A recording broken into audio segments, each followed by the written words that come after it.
मुज़ाकरात के साथ बारूद की भी बरसात। अपाची हेलीकॉप्टर गिराने पर अमेरिका का ईरान पर हमला। जजीरा कशम और सिरक पर मखसूस अहदाफ को निशाना बनाया। बंदर अब्बास में भी धमाके सुने गए। सदर ट्रंप का ईरान पर हमले से पहले इस्राएली वज़ीर-ए-आज़म नेतन्याहू को टेलीफोन कहा, चाहता हूं अमरीकी हेलीकॉप्टर गिराने के जवाब में भरपूर जवाब दिया जाए। हमले से कबल व्हाइट हाउस के सिचुएशन रूम में इजलास। स्पीकर माइक जॉनसन ने कहा, अमरीकी हमले ईरान के खिलाफ मुतनासिब और महदूद रद्द-ए-अमल है। अमरीकी फौज ने ईरानी रेडार्स और missile command and control sites को निशाना बनाया। सेंटकॉम ने कहा, ईरान पर हमले अपने दिफा में किए। कार्रवाई सदर ट्रंप की हिदायत पर की गई।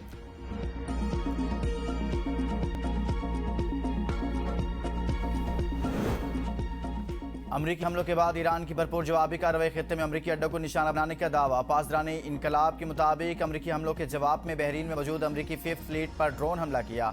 उर्दन में अमरीकी अल जर्क फौजी अड्डे पर भी 4 अहदाफ को निशाना बनाया। अहदाफ में F-35 हैंगर्स और कमांड एंड कंट्रोल सेंटर शामिल है। कुवैत में अल सालम फौजी अड्डे को ड्रोन हमले से निशाना बनाया गया। अमरीकी जारहियत बरकरार रही तो मजीद सख्त जवाब दिया जाएगा। अमरीकी हमलों से सिरिक में टेलीकम्युनिकेशन टावर को नुकसान पहुंचा। हमलों में 2 वाटर टैंक भी तबाह हुए। सदर ट्रंप समझते हैं कि ईरान पर हमलों के बावजूद अमन डील पर असर नहीं होगा। अमरीकी मीडिया के मुताबिक व्हाइट हाउस के एहलकार का कहना है कि डील के मामले पर अभी कुछ नहीं बदला। ईरान से डील अब भी करीब है। नायब सदर जेडी वैंस कहते हैं, ईरान से डील अगले हफ्ते मुमकिन है। हो सकता है इसमें कई माह लग जाएं। इससे पहले सदर ट्रंप ने इम्कान जाहिर किया था कि ईरान से मुआहदे पर 2 से 3 दिन में दस्तखत हो सकते हैं।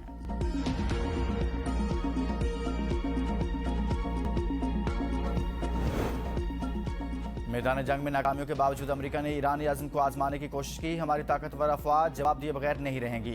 ईरानी वज़ीर ख़ारजा अब्बास अराग़ची का एक्स पर बयान। कहा, खलीज फ़ारस की तारीख बैरूनी हमलावरों की तबाही के अबवाब से भरी पड़ी है। स्पीकर बाकर कालीबाफ ने कहा, सफारतकारी तरजीह है, ज़रूरत पड़ी तो दूसरे अंदाज में भी जवाब देंगे। अगर आप अपने वादे तोड़ेंगे तो फिर रद्द-ए-अमल दिया जाएगा। जो बीज तुम बोते हो उसकी फसल भी तुम्हें खुद काटना होगी।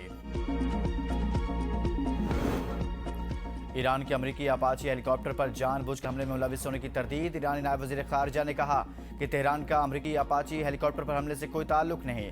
ईरान की जानिब से अमरीकी हेलीकॉप्टर को जानबूझकर निशाना नहीं बनाया गया।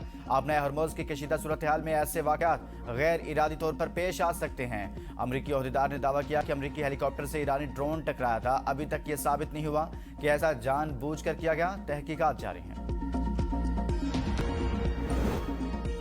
चीन का अमेरिका, ईरान और इसराइल से इख्तलाफ सियासी और सफारती ज़राए से हल करने पर जोर। वज़ारत ख़ारजा के तर्जुमान के मुताबिक कशीदगी ने खलीजी ममालिक और पूरे मशरिक़ वस्ता को मुतासिर किया। तनाज़ात का हल फौजी कार्रवाइयों में नहीं। अमेरिका ईरान मुज़ाकरात के अहम मरहले पर किसी भी फौजी तनाज़ा को हवा नहीं देनी चाहिए।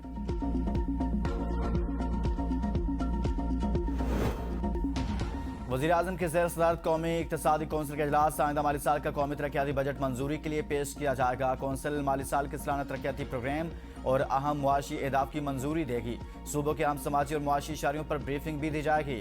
विफाकी और सूबाई तरक्याती बजट मंजूरी के लिए पेश किए जाएंगे। CWP और एक्निक ने से मंजूर शुदा तरक्याती मनसूबों की तफसीली रिपोर्ट भी पेश होगी। मेगा तरक्याती मनसूबों का जायजा लिया जाएगा। कौंसिल के अरकान में 4 सूबों के वज़ीर आला भी शामिल हैं। 22 मई, 3 जून और 8 जून को कौमी इक़्तिसादी कौंसिल के मुजव्वज़ा इजलास मुलतवी किए जा चुके हैं।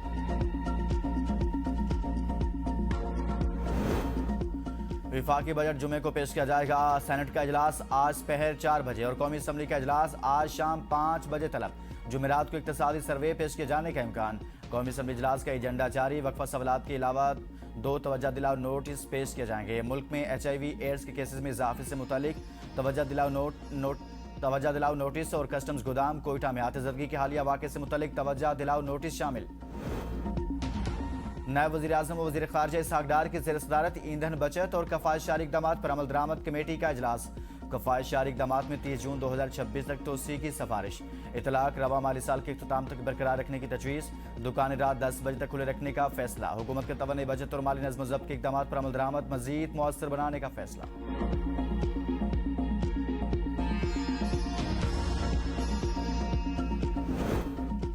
नए बजट में तनख्वाहदारों के टैक्स में 50 अरब रुपए छूट मिलने का इम्कान। इनकम टैक्स स्लैब की तादाद 6 से बढ़ाकर 8 की जा सकती है। महाना 1,83,000 रुपये से ज्यादा आमदन वाले अफराद को रिलीफ देने पर गौर। महाना 2,67,000 रुपये तक आमदन पर इनकम टैक्स में 5% कमी की तजवीज़।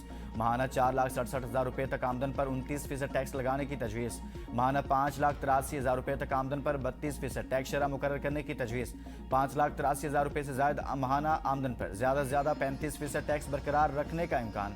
सालाना 70 लाख रुपए से ज्यादा आमदन वालों पर भी 35% टैक्स शरह लागू करने की तजवीज़। सालाना 1 करोड़ से ज्यादा कमाने वालों पर आय सरचार्ज खत्म हो सकता है।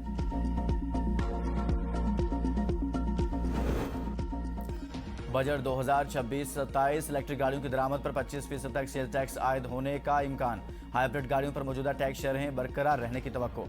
ज़राए FBR के मुताबिक मुकामी सतह पर तैयार इलेक्ट्रिक गाड़ियों के लिए किट्स की दरामद पर सेल्स टैक्स की छूट भी खत्म हो जाएगी। 30 जून तक मुकामी तौर पर तैयार असेंबल की जाने वाली इलेक्ट्रिक गाड़ियों पर सिर्फ 1% सेल्स टैक्स लागू होगा। वज़ीर-ए-आज़म शहबाज शरीफ से मेंबरान कौमी असम्बली चौधरी नसीर अहमद अब्बास और साद वसीम की अलहदा मुलाकात। अपने हलकों में जारी तरक्याती और फलाही मनसूबों पर पेशरफ्त से आगाह किया। नए मनसूबों की तजावीज़ भी पेश की। मुलाकात में हल्के के सियासी उमूर पर भी बातचीत।